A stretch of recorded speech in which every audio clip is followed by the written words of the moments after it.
দেশে স্মরণকালের সবচেয়ে ভয়াবহ ভূমিকম্পে কেঁপে উঠল রাজধানী ঢাকা সহ সারা দেশ। বাড়ছে একের পর এক প্রাণহানির সংখ্যা। রাজধানীতে হেলে পড়েছে বেশ কিছু ভবন, বংশালে দেয়াল ধসে অন্তত ৩ জনের মৃত্যু। আতঙ্কে বাড়িঘর ছেড়ে রাস্তায় বেরিয়ে আসেন লাখ লাখ মানুষ। ভূমিকম্পের সময়ও সাহসিকতার সাথে খবর পড়ে যাওয়ায় প্রশংসায় ভাসছেন যমুনা টিভির প্রেজেন্টার মাসুম রাব্বি। যুগান্তরকে জানালেন তাৎক্ষণিক সিদ্ধান্তের গল্প।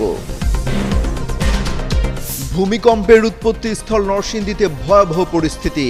সেখানকার বিভিন্ন জায়গায় মাটি ফেটে দুভাগ, অন্তত 2 জনের মৃত্যুর খবর, আহত অর্ধ শতাধিক। আবারও বড় ভূমিকম্পের শঙ্কায় রাজধানীবাসী, তবে আপাতত আফটার শকের কোনো শঙ্কা নেই বলছেন আবহাওয়াবিদরা। আতঙ্কিত না হওয়ার পরামর্শ। কয়েক দশকের মধ্যে এত বড় ভূমিকম্প অনুভূতি হয়নি দেশে। সকালে 5.7 মাত্রার ভয়াবহ ভূমিকম্পে কেঁপে ওঠে রাজধানী ঢাকা সহ সারা দেশ। ভূকম্পনের এই ঘটনায় এখন পর্যন্ত 4 জনের মৃত্যুর খবর নিশ্চিত হওয়া গেছে। রাজধানী থেকে উৎপত্তি স্থল খুব কাছে হওয়ায় ঢাকাতে তীব্র কম্পন অনুভূত হয়। বিভিন্ন স্থানে বেশ কিছু ভবন হেলে পড়ার খবর পাওয়া গেছে। এখন পর্যন্ত আতঙ্ক ছড়িয়েছে সাধারণ মানুষের মাঝে। এ সময় ঘরবাড়ি, অফিস কিংবা ব্যবসা প্রতিষ্ঠান ছেড়ে সবাই বাইরে বেরিয়ে আসেন। সাম্প্রতিক সময়ের মধ্যে বাংলাদেশে এটি অনুভূত হওয়া সবচেয়ে শক্তিশালী ভূমিকম্প বলে মনে করা হচ্ছে। বংশাল থানার ডিউটি অফিসার জানান, কসাইতলীতে 5 তলা ভবনের রেলিং ভেঙে পড়লে 3 জন পথচারী নিহত হন। নিহতদের মরদেহ সলিমুল্লাহ মেডিকেল কলেজ হাসপাতালে রয়েছে। অপরদিকে নারায়ণগঞ্জের রূপগঞ্জে ভূমিকম্পে দেয়াল ধসে ফাতেমা নামের এক নবজাতকের মৃত্যু হয়েছে। এ সময় নবজাতকের মা ও এক প্রতিবেশী আহত হয়েছেন বলে খবর পাওয়া গেছে। আবহাওয়া অধিদপ্তরের তথ্য অনুযায়ী এই ভূমিকম্পের মাত্রা ছিল 5.7। এর উৎপত্তিস্থল নরসিংদী এবং এর গভীরতা ছিল সমতল থেকে মাত্র 10 কিলোমিটার গভীরে। অপরদিকে মার্কিন ভূতাত্ত্বিক জরিপ সংস্থা USGS জানায়, রিক্টার স্কেলে ভূকম্পনের মাত্রা ছিল 5.5। সকাল 10:39 এই ভূমিকম্প অনুভূত হয়। বিশেষজ্ঞরা বলছেন এর চেয়ে আরও বেশি মাত্রার ভূমিকম্পের ঝুঁকিতে রয়েছে বাংলাদেশ। অমিত হাসান রবিন, যুগান্তর নিউজ। ভূমিকম্পে তীব্রভাবে কেঁপে উঠেছে রাজধানী সহ দেশের বিভিন্ন জায়গা। আতঙ্ক ছড়িয়ে পড়ে পুরো দেশে। ভূমিকম্পের তীব্রতায় বংশালের কসাইটুলিতে একটি 5 তলা ভবনের রেলিং ধসে 3 জন নিহত হয়েছেন। একজন গুরুতর আহত ব্যক্তিকে মিডফোর্ড হাসপাতালে ভর্তি করা হয়েছে। বংশাল থানার পরিদর্শক মোহাম্মদ সোহেল হোসেন তথ্যটি নিশ্চিত করেছেন। রাজধানী ঢাকার অদূরে নরসিংদীর ঘোড়াশাল এলাকার কাছে উৎপত্তি হওয়া 5.7 মাত্রার ভূমিকম্পে বিভিন্ন এলাকায় ভবন হেলে পড়ার খবর পাওয়া গেছে। রাজধানীর বাড্ডা লিংক রোড এলাকায় একটি বহুতল ভবন পাশের আরেকটি ভবনের গায়ে হেলে পড়ে। এতে কেউ হতাহত হয়েছে কিনা তা এখনো জানা যায়নি। তবে স্থানীয় প্রশাসন ও উদ্ধারকারীরা দ্রুত ব্যবস্থা গ্রহণ শুরু করেছেন। শহরের বিভিন্ন এলাকায় আহতদের সাহায্য করা হচ্ছে। ভূমিকম্পের তীব্রতায় রাজধানী সহ আশপাশের এলাকার মানুষ আতঙ্কিত হয়ে ঘর থেকে বেরিয়ে রাস্তায় নেমে আসেন।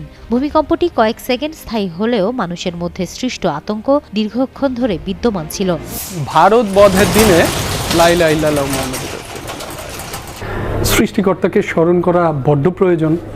কারণ হচ্ছে যে ঠিক যে কোনো সময়ই কিন্তু হয়তো এটাই শেষ দেখা হয়ে যেতে পারে, এটা বলা মুশকিল। সৃষ্টিকর্তার কাছে লাখ লাখ শুকরিয়া যে আমি এখন আপনার সামনে কথা বলছি, ক্যামেরার সামনে আবারও কথা বলছি। 5.7 মাত্রার ভয়াবহ ভূমিকম্পে কেঁপে ওঠে রাজধানী ঢাকা সহ পুরো দেশ। ভয়ঙ্কর এই ভূমিকম্পের মুহূর্তেও খবর পড়ে যাচ্ছিলেন যমুনা টেলিভিশনের প্রেজেন্টার মাসুম রাব্বি।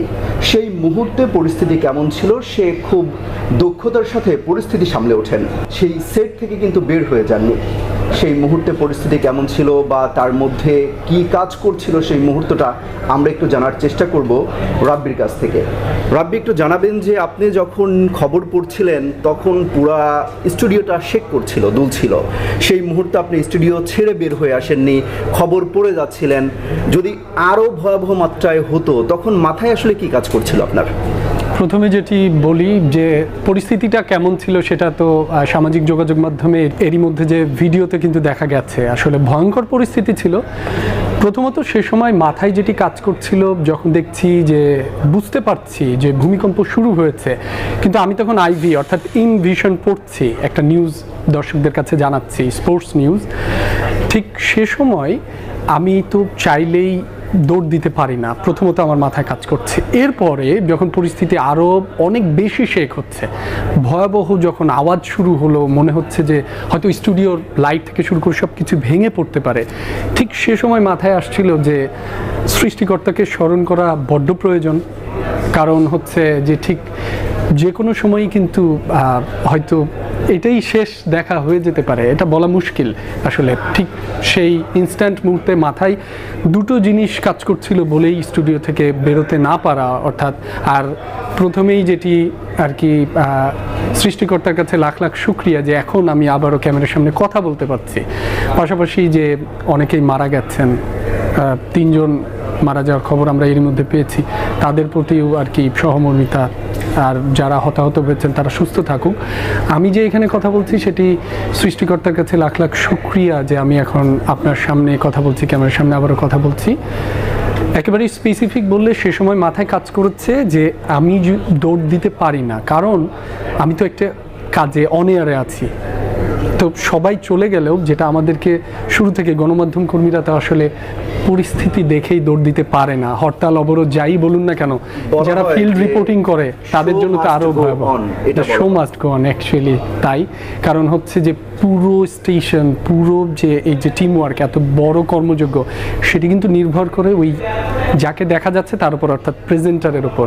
ঠিক সেই জায়গায় প্রেজেন্টার যদি কিছু বুঝে ওঠার আগেই দৌড় দেয়, অথবা ভয়াবহ পরিস্থিতি হচ্ছে, সে সেটা কতটুকু সামলে নেওয়ার চেষ্টা করছে, সৃষ্টিকর্তার কল্যাণে হয়তো আমি কিছুটা পেরেছি, চেষ্টা করে হয়তো সেখানে দাঁড়িয়ে থেকেছি, রহমত সৃষ্টিকর্তার দয়া। বাট এটা তো সবসময় হয়তো হয়ে উঠবে না, তবে আমি চেষ্টা করেছি আমার জায়গায় থেকে যে প্রফেশনালিজমের যে বিষয়টা, আমি তো সে সময় যেতে পারি না, কারণ এই যে বিষয়টা এটা হচ্ছে এমন যে আমরা চাইলেও কাশি দিতে পারি না। আপনারা যারা গণমাধ্যম কর্মী তারা তো জানেনই, লাইভে আমরা চাইলে কাশি দিতে পারি না, হাঁচি দিতে পারি না, অনেক আবেগ আটকে রাখতে হয়। ঠিক সেই জায়গায় কিন্তু এইটাও আনঅ্যাভয়েডেবল একটা সার্কামস্ট্যান্সেস, যেটা আমাদের হাতে নাই, এটা একটা প্রাকৃতিক দুর্যোগ চলছে, কিন্তু চাইলেই কিন্তু দৌড় দিতে পারি না। আমরা যেটা দেখলাম যে স্পোর্টসের একটা বুলেটিন পড়ছিলেন আপনি, তার স্পোর্টস ওয়ার্ল্ড, সকালের স্পোর্টস ওয়ার্ল্ড, তার মধ্য দিয়ে আপনি একটা ব্যাকলিং করে দিলেন যে এই মুহূর্তে ভূমিকম্প হচ্ছে। এই তাৎক্ষণিকতাটা কি আপনাকে পিসিআর থেকে বলা হয়েছিল নাকি আপনি নিজের থেকেই করেছেন এটা? অ্যাকচুয়ালি আমার সাথে কানেক্টেড ছিল হচ্ছে প্রডিউসারও কিন্তু না বললেই না, তিনি আমাকে অনেক সাহস জুগিয়েছেন। পাশাপাশি যখন দেখছেন যে আমি স্টিল আছি, তখন কিন্তু প্রডিউসারও আমাকে সাপোর্ট দিয়ে গেছেন। এটা হচ্ছে একটা বিষয়। পাশাপাশি এই যে আমরা যে সবসময় যে একটা নিউজ প্রেজেন্টারকে তাৎক্ষণিক অনেক সিদ্ধান্ত নিতে হয়, যদিও পেছনে টিম ওয়ার্ক থাকে, তবে এন্ড অফ দ্য ডে কিন্তু নিউজ প্রেজেন্টার অনেক তাৎক্ষণিক অনেক কিছু সিদ্ধান্ত নিয়ে ব্যাকলিঙ্কের কথা যেটি আপনি বললেন সেটি দিতে হয়। ঠিক সে সময়ে যে সেটি মাথায় এসেছে বা দিতে পেরেছি, কারণ আমি তখন মনে করলাম পাশাপাশি আমাদের যে টিম ওয়ার্ক রয়েছে যমুনা টেলিভিশনের, তারা কিন্তু ইনস্ট্যান্ট প্রেজেন্টারকে কিছুটা একটা স্পেস দিয়ে রাখে, অ্যাজ লং অ্যাজ যে সেটা আপনি সঠিক তথ্য দিচ্ছেন, এটাতে কোনো সমস্যা নেই।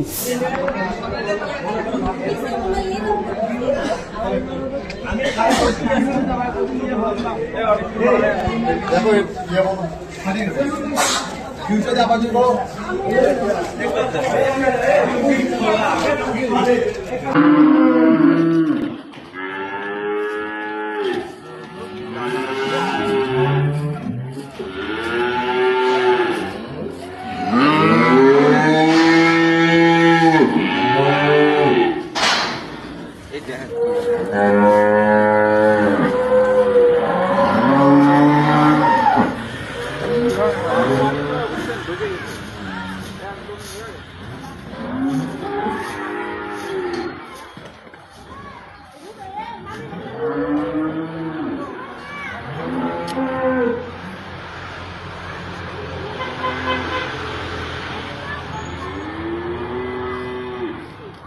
হঠাৎ শক্তিশালী ভূমিকম্পে কেঁপে উঠল পুরো রাজধানী।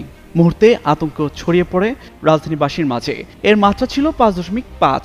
ইউজিএস এর তথ্য মতে এর উৎপত্তিস্থল ছিল নরসিংদীর ঘোড়াশাল থেকে 7 কিলোমিটার দূরে। শুক্রবার সকাল 10:38 এই ভূমিকম্প অনুভূত হয়। তাৎক্ষণিকভাবে কোনো ক্ষয়ক্ষতির পরিমাণ ও হতাহত সম্পর্কে কোনো তথ্য জানা যায়নি।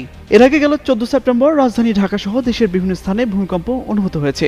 বাংলাদেশ, নেপাল, ভুটান, মিয়ানমার, চীন ও ভারতে ভূমিকম্প অনুভূত হয়। সে সময় যুক্তরাষ্ট্রের ভূতাত্ত্বিক জরিপ সংস্থা তাদের ওয়েবসাইটে জানিয়েছে, বাংলাদেশ, ভারত সহ দক্ষিণ এশিয়ার অন্তত 6 দেশে রিক্টার স্কেলে 5.9 মাত্রার ভূমিকম্প আঘাত এনেছে। ভূমিকম্পটির উৎপত্তিস্থল ভারতের আসাম রাজ্যের উদলগুড়ি থেকে 14 কিলোমিটার পূর্বে। এদিকে পাকিস্তানেও ভূমিকম্প আঘাত এনেছে। সংবাদ মাধ্যম এনডিটিভি জাতীয় ভূমিকম্পন কেন্দ্রের তথ্য অনুযায়ী জানিয়েছে, শুক্রবার ভোরে দেশটিতে ভূমিকম্প হয়েছে। ভূমিকম্পের কেন্দ্রস্থল ছিল 135 কিলোমিটার গভীরে।